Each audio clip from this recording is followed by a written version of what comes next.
ঠাকুরগাঁও শহরে চুরি ছিনতাই সহ বিভিন্ন অপরাধ ঠেকাতে বসানো হয় সিসিটিভি ক্যামেরা।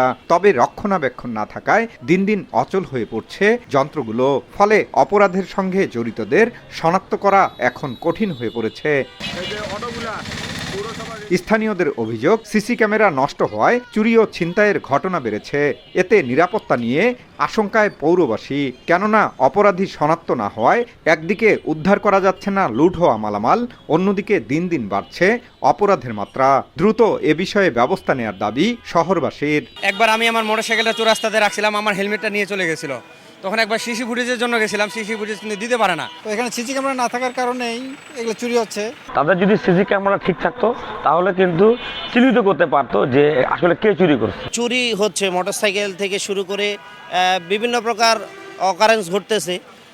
এইগুলা থেকে মুক্তির জন্যই আমাদের সিসি ফুটেজগুলো অনতি বিলম্বে সংস্কার প্রয়োজন। সব ক্যামেরা নষ্ট, এগুলা প্রশাসনের দৃষ্টি আকর্ষণ করি। তবে শীঘ্রই সিসিটিভি ক্যামেরাগুলো সংস্কার ও পুনঃস্থাপনের কথা জানায় পুলিশ। রিয়েল টাইমে পয়েন্টগুলো দেখতে পারি, এই পয়েন্টগুলোতে কি ঘটছে, যানজট হচ্ছে কিনা। আর যদি রাস্তায় কোনো অপরাধ সংঘটিত হয়, পরবর্তীতে অপরাধী শনাক্তকরণে এই সিসিটিভি ক্যামেরা খুবই কাজে আসছে।